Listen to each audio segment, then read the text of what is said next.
Graphic design മലയാളത്തിലേക്ക് വീണ്ടും സ്വാഗതം.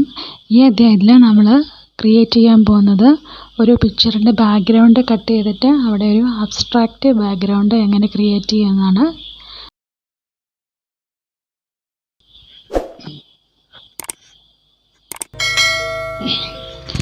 അതിനുവേണ്ടി ഞാനൊരു ഫോട്ടോ ഓപ്പൺ ചെയ്തിട്ടുണ്ട്. അതിൽ നമ്മൾ ചെയ്യേണ്ടത് ഈ ഒബ്ജക്റ്റ് സെലക്ട് ചെയ്യുക എന്നുള്ളതാണ്. ബാക്ക്ഗ്രൗണ്ട് നമ്മൾ റിമൂവ് ചെയ്യാൻ വേണ്ടി സെലക്ട് ചെയ്യാനാണ് ഞാനിവിടെ ഉപയോഗിച്ചിരിക്കുന്നത്.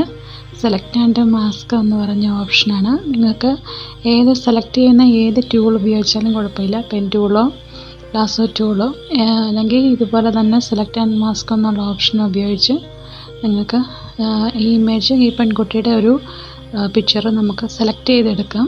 ഹെയറൊക്കെ ചെയ്യുന്നത് സെലക്ട് ആൻഡ് മാസ്ക് ഉപയോഗിച്ചാണ്. അതിൻ്റെ വീഡിയോ ഞാൻ തൊട്ട് മുമ്പിട്ടിരുന്ന വീഡിയോ അതായിരുന്നു. അത് കാണാത്തവരൊന്ന് കണ്ടു നോക്കുക. ഹെയറിൻ്റെ പോർഷനൊക്കെ എങ്ങനെയാണ് സെലക്ട് ചെയ്ത് കട്ട് ചെയ്യുന്നത് എന്നുള്ളത്. അത് ആ മെത്തേഡാണ് ഞാനിവിടെ യൂസ് ചെയ്തിരിക്കുന്നത്. ഇനി ഇതിന് നമുക്ക് ബാക്ക്ഗ്രൗണ്ടാണ് ക്രിയേറ്റ് ചെയ്യേണ്ടത്. അതിനുവേണ്ടി ഞാനൊരു പുതിയ ലെയർ എടുക്കുകയാണ്. പുതിയ ലെയറിലേക്ക് ഗ്രേഡിയൻ്റ് ടൂൾ ഉപയോഗിച്ച് ഞാൻ കളറ് ഫില്ല് ചെയ്യുകയാണ്. ഗ്രേഡിയൻ്റ് ടൂൾ സെലക്ട് ചെയ്യുന്നു. അതിനുശേഷം നമ്മൾ ഗ്രേഡിയൻറ്റിൻ്റെ കളർ ഒന്ന് സെറ്റ് ചെയ്ത് കൊടുക്കുകയാണ്. അതായത് ആ പെൺകുട്ടിയുടെ ഉടുപ്പിൻ്റെ കൈയുടെ ഭാഗത്തുള്ള ആ ഒരു കളറാണ് ഞാൻ ഉദ്ദേശിക്കുന്നത്. ആ കളർ അതിൽ നിന്നും ഐഡ്രോപ്പർ ടൂൾ ഉപയോഗിച്ചിട്ട് ഞാൻ പിക്ക് ചെയ്ത് അതിനൊരു ഗ്രേഡിയൻറ്റ് ക്രിയേറ്റ് ചെയ്ത് എടുക്കുകയാണ്. കറക്റ്റ് അതിനകത്തുനിന്ന് പിക്ക് ചെയ്ത് എടുക്കുകയാണ് ചെയ്യുന്നത്, അതേ കളർ കിട്ടുന്നതിന് വേണ്ടി.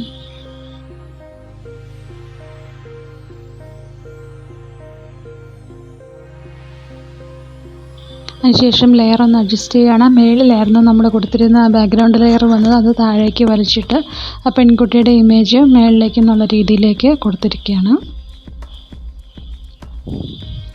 ഇനി ഇപ്പോൾ നമ്മൾ ബാക്ക്ഗ്രൗണ്ട് കൊടുത്തേക്കുകയും ഹെയറിൻ്റെ പോർഷനൊക്കെ കുറച്ച് വൈറ്റ് ഏരിയ നമ്മൾ കട്ട് ചെയ്തതിനകത്തുകൊണ്ട് അതൊന്ന് അഡ്ജസ്റ്റ് ചെയ്യുകയാണ്. അതിനായിട്ട് വേണ്ടി ഞാൻ എടുക്കുന്ന ക്ലോൺ സ്റ്റാമ്പ് ടൂളാണ്. ക്ലോൺ സ്റ്റാമ്പ് ടൂൾ എടുത്തിട്ട് നമ്മൾ ക്ലിക്ക് ചെയ്ത് കുറച്ച് ഏരിയ ഒന്ന് ഡ്രാഗ് ചെയ്തൊന്ന് വരച്ച് കൊടുക്കുകയാണ് ചെയ്യുന്നത്. അതിനുശേഷം ഞാൻ ഈ പെൺകുട്ടിയുടെ ലെയറിൻ്റെ ഒരു കോപ്പി കൂടി എടുക്കുകയാണ്. നിങ്ങൾ ഒന്നെങ്കിൽ ഷോർട്ട് കട്ട് കൺട്രോൾ ചെയ്യുക ഉപയോഗിക്കുക, ഇല്ലെങ്കിൽ ഇപ്പോൾ ഞാനിവിടെ കാണിച്ചതുപോലെ ആ ഇമേജ് വലിച്ച് താഴെ കൊണ്ടുപോയി ക്രിയേറ്റ് ന്യൂ കോപ്പി എന്നുള്ള അത് കൊടുത്താൽ മതി. അതിനുശേഷം നമ്മളത് അതായത് ഈ കോപ്പി എടുത്ത് ഞാൻ ബ്ലർ ചെയ്തിട്ട് ഇതിന് ബാക്ക്ഗ്രൗണ്ടിൽ ഒരു ഷാഡോ ക്രിയേറ്റ് ചെയ്യാൻ വേണ്ടിയാണ്. അപ്പം ഞാനത്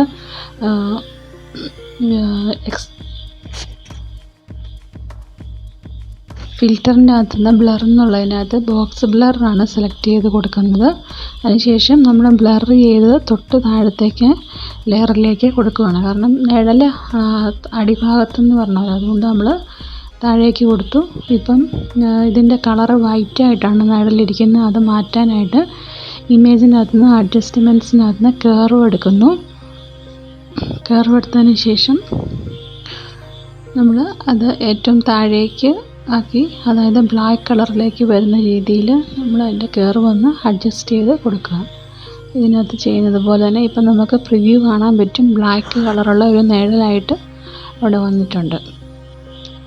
അതിനുശേഷം ഞാൻ എറേസർ ടൂൾ എടുക്കുന്നുണ്ട്. എറേസർ ടൂൾ എടുത്തിട്ട് ഏറ്റവും മേട് മുതലുള്ള നിഴലിൽ നമുക്ക് വേണ്ട കുറച്ച് താഴെ ഭാഗത്തേക്ക് മതി. അതിനുവേണ്ടി വേണ്ടാത്ത ഭാഗം ഒന്ന് എറേസ് ചെയ്ത് അതിനുശേഷം ഒരു ചെറിയ ഓപ്പാസിറ്റി കൂടി അഡ്ജസ്റ്റ് ചെയ്തു. അതിനുശേഷം ഞാൻ പുതിയൊരു പേജ് എടുത്തിട്ട് ഒരു കോളം ഗൈഡ് ലൈൻ ഉപയോഗിച്ചിട്ട് ഒരു ചെറിയ റെക്ടാങ്കുലർ കോളം വരച്ചിട്ട് അതിനകത്ത് ഒരു റൗണ്ട് വരയ്ക്കുകയാണ്. റൗണ്ട് അതായത് നമ്മളൊരു ബാക്ക്ഗ്രൗണ്ട് അബ്സ്ട്രാക്റ്റ് കൊടുക്കാൻ വേണ്ടിയാണ്. ഒരു പുതിയ ലെയറിൽ ഞാനൊരു ബ്ലാക്ക് കളറ് സർക്കിൾ ഷേപ്പ് എടുത്ത് വരച്ചിട്ട് ഫില്ല് ചെയ്യുവാണ്. അതിൻ്റെ ഒരു കോപ്പി കൂടി അടുത്ത സൈഡിലേക്ക് കൊടുക്കുവാണ്. സ്ക്വയർ പോലെ കാണാൻ പറ്റും. ആ ഒരു സ്ക്വയർ നമ്മൾ റെക്റ്റാങ്കുലർ ടൂൾ സെലക്ട് ചെയ്തിട്ട് ഒന്ന് സെലക്ട് ചെയ്തെടുക്കുവാണ്.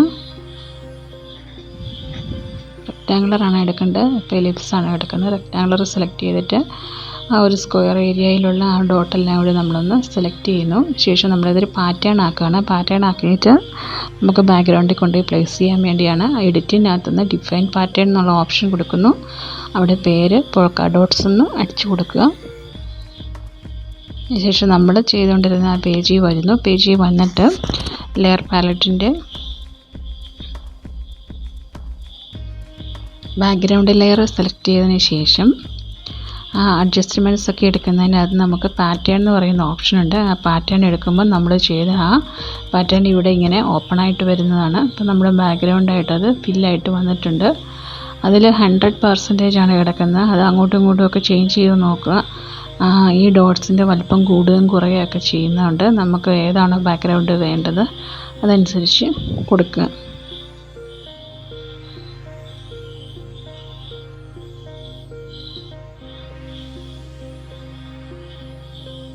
അതായത് ആ പെൺകുട്ടിയുടെ കൈയുടെ പോർഷനിലുള്ള ആ ഒരു രീതിയിലുള്ള ഡോട്ട്സ് കൊടുക്കാനാണ് ഞാൻ ഉദ്ദേശിക്കുന്നത്. അപ്പോൾ ഇതൊരു ബ്ലാക്ക് കളറിലാണ്. ആ ഉടുപ്പിൽ നമ്മൾ കാണുന്നത് വൈറ്റ് കളറാണ്.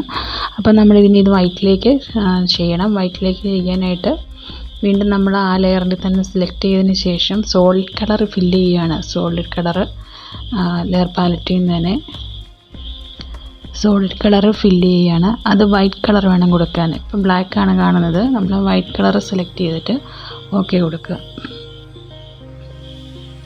ഇപ്പോൾ ഒന്നും കാണത്തില്ല. ഇത് നമ്മൾ ക്രിയേറ്റ് ക്ലിപ്പിംഗ് മാസ്ക് കൊടുക്കുക. റൈറ്റ് ക്ലിക്ക് ചെയ്തതിന് ശേഷം ക്രിയേറ്റ് ക്ലിപ്പിംഗ് മാസ്ക് എന്ന് കൊടുക്കുക.